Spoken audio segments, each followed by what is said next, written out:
Yo, what's up? How y'all doing? This video we're talking about lifestyle, dirtbag lifestyle from someone living in Hawaii. Hawaiian dirtbag lifestyle. But the point of this isn't for me to tell you how to live or for you to live in Hawaii necessarily. The point of this is for you to get an insight on different ways to live that are perhaps more fulfilling in 2024. So let's get into it, fam. Welcome in, much love, Trav here. If you don't know me, I'm an adventurer, I'm an entrepreneur. I'm located out here in Hawaii on Oahu. What am I doing right now? I do adventure tours, adventure hiking tours, and I do marine dolphin tours, and I risk my money trading the markets. And I just dropped off a tour, hiking, chilling on the beach. Not a bad way to make a living, outside all day. And on my way back, and I'm going to talk to you guys about dirtbag lifestyle. So if you don't know what dirtbag lifestyle is, I actually didn't hear this term until earlier this year, and it really resonated with me. And I feel like it's a group that I belong to in a way. And for y'all who listen to me, why should you listen to me if you're listening? I believe that I have something that most people don't and want, and that is a wisdom of how to live a good life in a certain way. I'm not saying I have life all figured out and I have everything, but there's no reason to be envious of me for wealth or status or material possessions.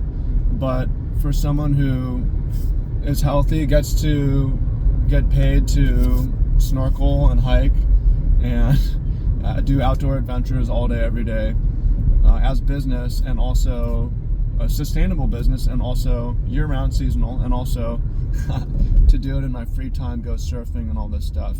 I'm going to give you an idea of how to do this. So what is the dirtbag lifestyle? Dirtbag is a countercultural lifestyle, and you've probably met someone like this. But these people, they value time over money. That's what a lot of it is, time over money. And when they do value money, it's a tool for time, and it's not ever used for status.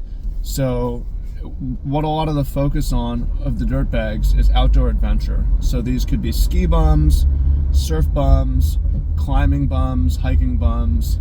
We call them bums because a lot of the time what they'll do is seasonal work. They work the season in skiing, or they work the season somewhere, stack money, and then they go and live out of their van life, or they live out of campgrounds. These are people who, through hiking and so on. And I feel that I live sort of a version of this, and I relate to these people of, all my money is things to enrich my health and my adventure lifestyle. So I was like, never spend money on something to impress other people, or for a material possession, or something that's even like a cologne or deodorant. I think these people understand. If I'm not gonna go in the Alawai here to bathe, but I'm in the ocean twice a day. It makes sense, all the sense in the world to me, to do my bathing in the ocean. And if I was inland, I would do it in rivers and streams and lakes. Or if it's the winter, I don't know that I need to bathe every day, right? So a dirtbag's not a hippie. It's not necessarily about free love or some kind of romantic or spiritual ideology. It's about outdoor adventure. So what's a version of this? I'm going to explain my version of this, how I came to where I am now, and then you can kind of follow along my story and maybe connect it to your own story about how to get to a really interesting place. Okay, I want to go this way. No, I'm going to go straight to H1 West. Okay. So, I grew up in the city of Seattle, which is not a great place for dirtbag lifestyle. And actually, before I get into my story, one thing I want to point out is just the moniker of dirtbag. It's countercultural. It's like you're claiming a dirty word. A dirtbag, you think negatively, like, oh, fuck you, you dirtbag. Well, it's like, I am a dirtbag, right? It's claiming I'm unhygienic when practical. I'm hygienic when practical and when it makes sense for my health, right? Okay, back to my story. But I think that's something cool about it. Growing up in Seattle, I guess it started for me just the concept of not working all the time, especially monetizing my hobbies. So my adventure was, and we're gonna hold up here as this. I got an ambulance passing. Here we go. EMS. Go save lives. Go save lives, baby. Right. So I was doing city kid stuff. People ask me, when did you get into hiking? When did you get into surfing? I was a city kid. I was playing basketball. I was playing cards. I was streaming. So I was doing social media. So I made it as a professional Magic the Gathering player. That looked like streaming.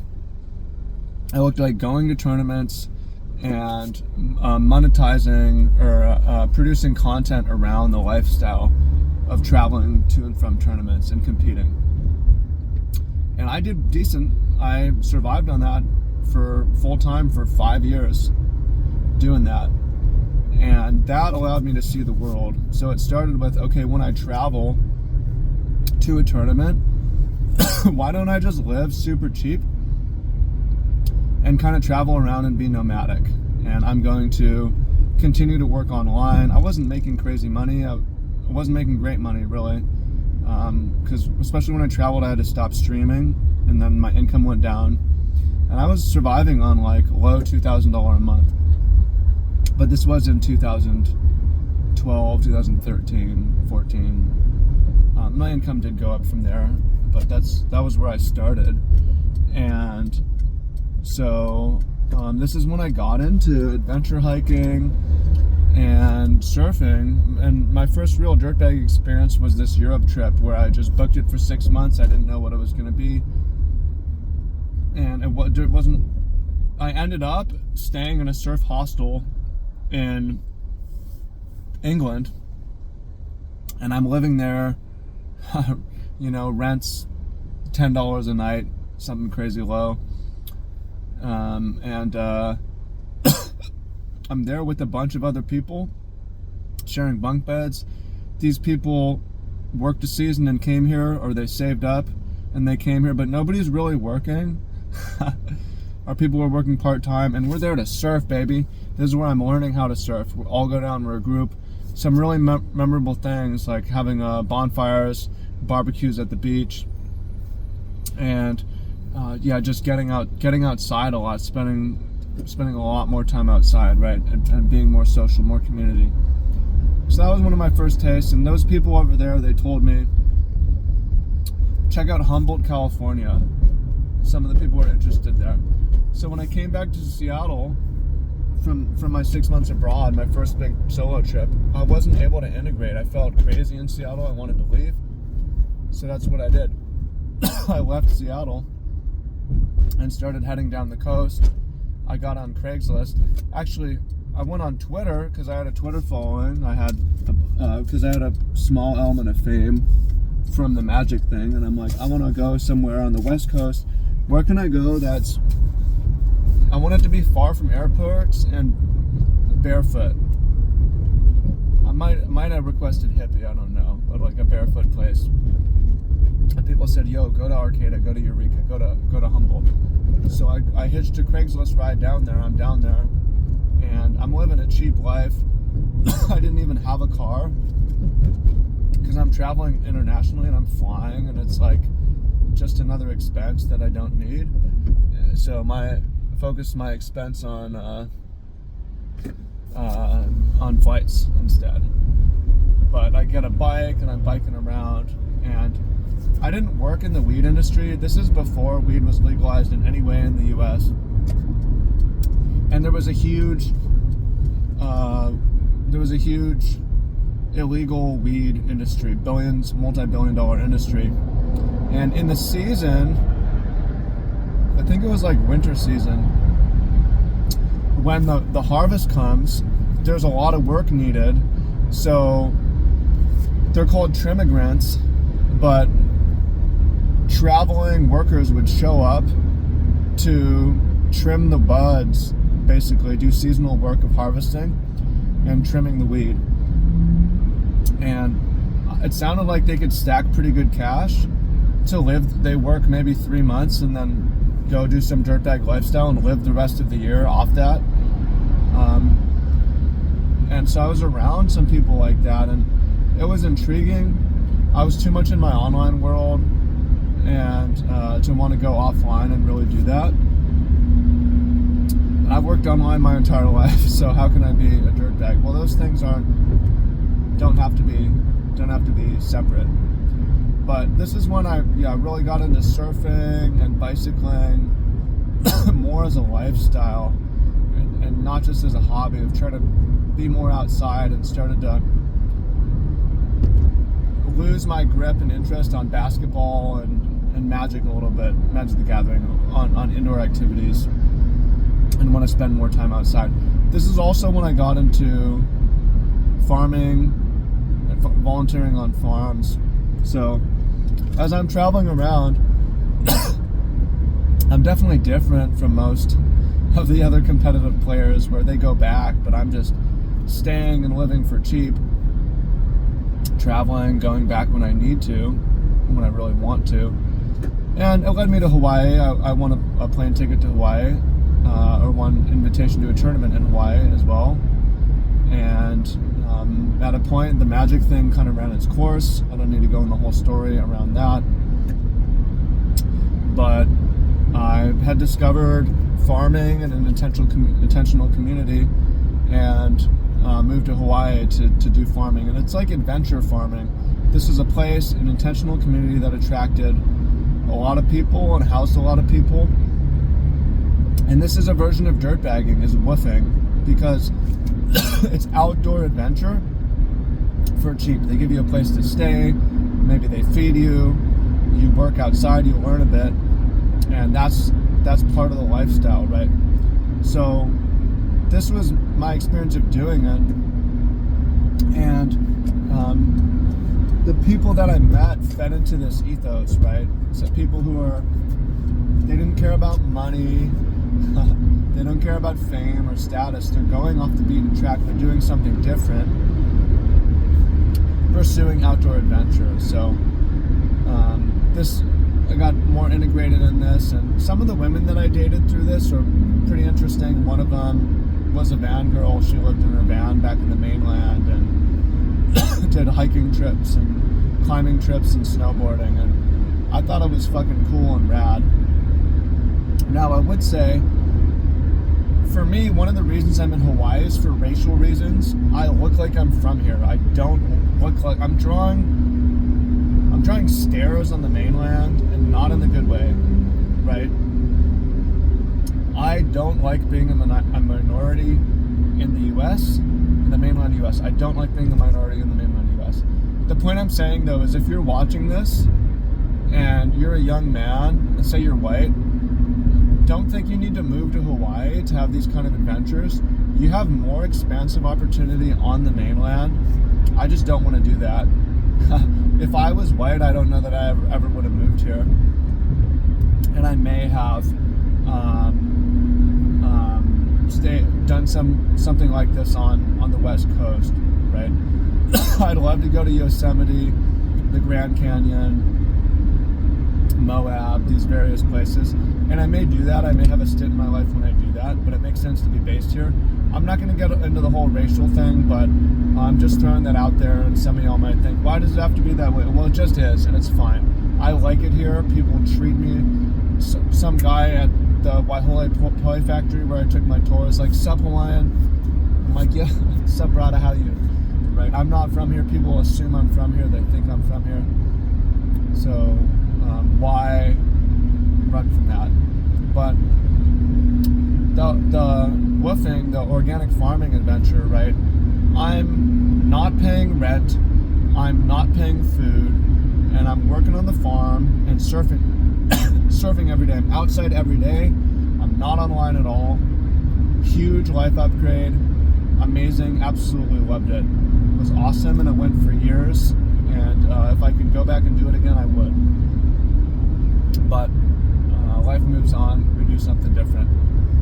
So from there, I happen to make a lot of money in the markets, and I spent a couple years just trading, but that allowed me to work part-time and to work on the farm and to surf every day and to do a lot of hiking, and really got into hiking more and more as I've been out here.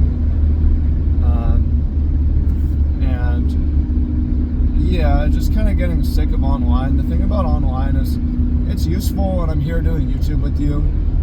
There's elements that I like about it. I like making money online. I also like making money in person and working outside and being outside, right? I don't want to make money online so I can be outside. I like working outside.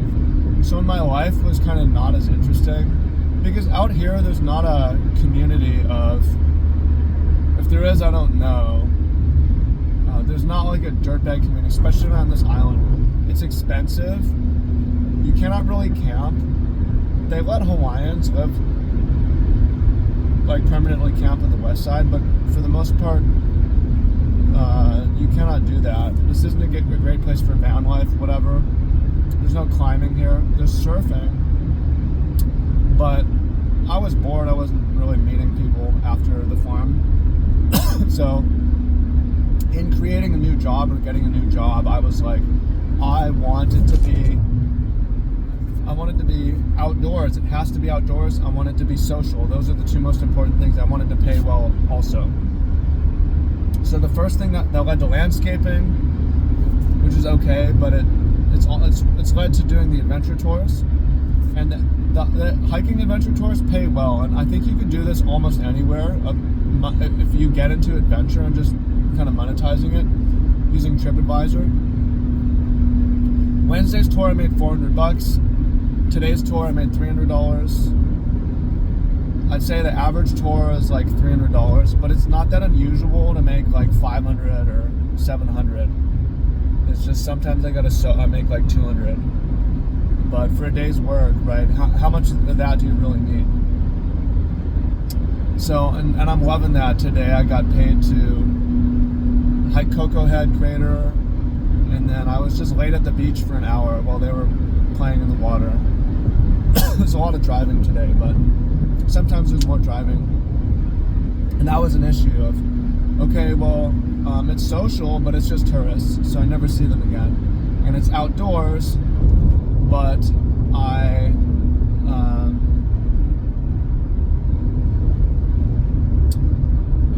and it pays well, but it's a long commute. So that led me, that's also inconsistent, right? I think in July I had 10 or 11 tours. September I'm only having like 6, which is still, 5 tours, which is not that much, right? I've got 25 other days. What am I going to do with them? So I went and first the idea was, I should work on the boats and do marine tours, be a marine biologist.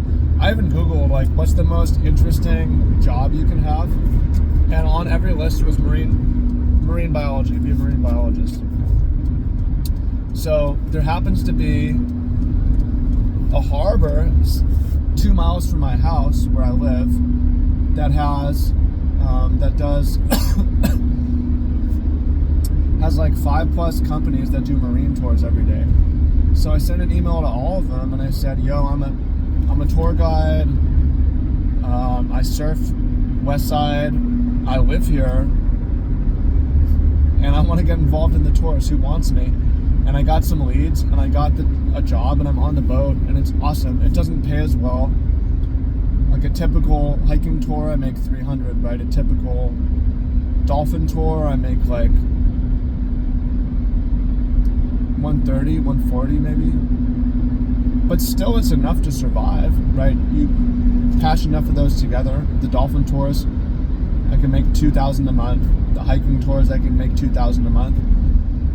How much do you really need? $4,000 is plenty. And then I'm getting the adventure as I'm doing it. And this is not counting online, because YouTube ad rev, it's not nothing crazy. Make over 100.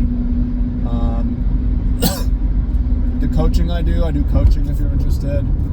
I might make like $500 a month coaching. And then the trading. And might make a lot of money trading. But the marine tours, now, yeah, I make less, but it's consistent, it's scheduled. I have a 7-minute commute.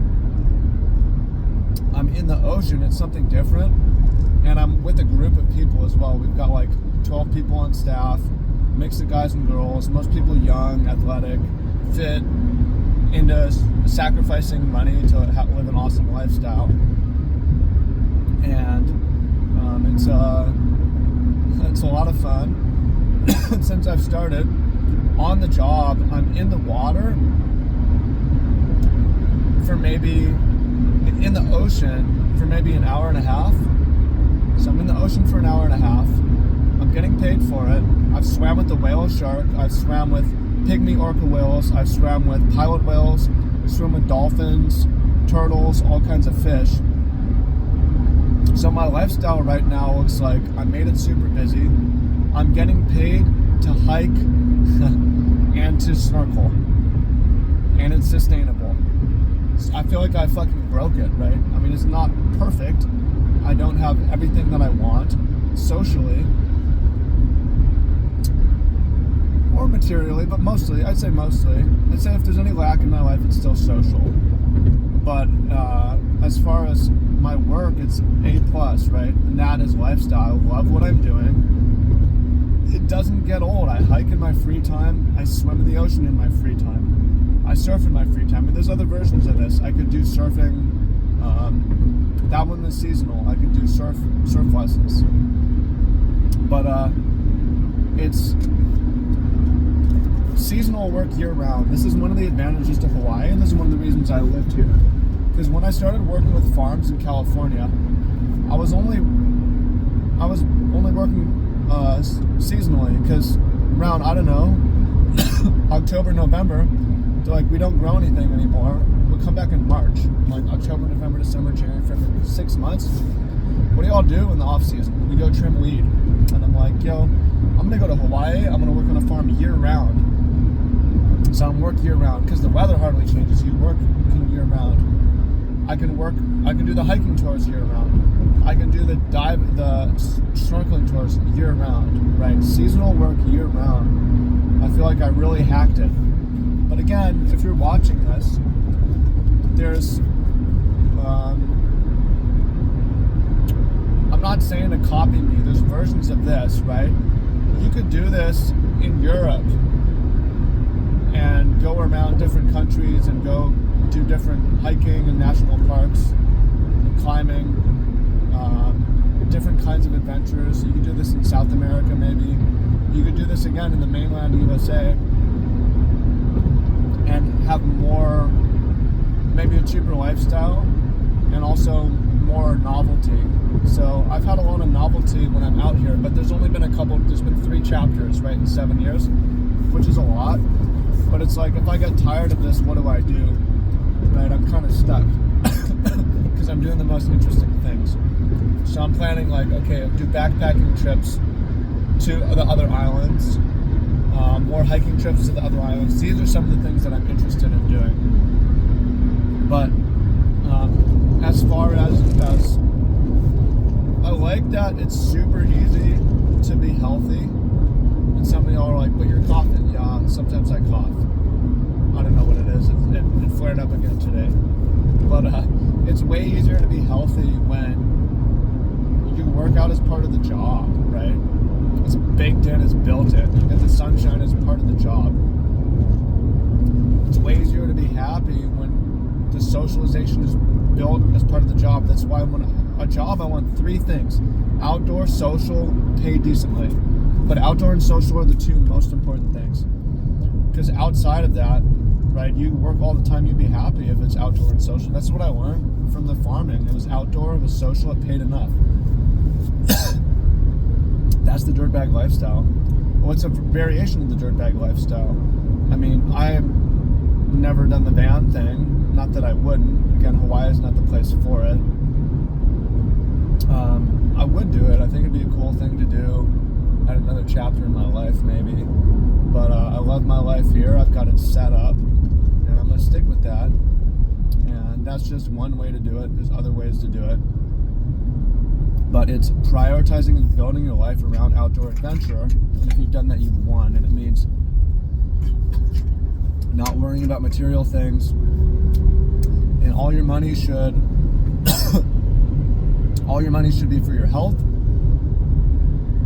and facilitating outdoor adventure. So you buy shampoo when you absolutely need to, but you don't spend money on random shit. So it makes life cheaper too. There's ways to do it. But yeah, let me know what y'all think. And if y'all want coaching and help with your lifestyle, I do that. There's a link down below. You can fill out my form and we can talk one-on-one. Okay, appreciate y'all. Much love. Talk to you soon. Peace.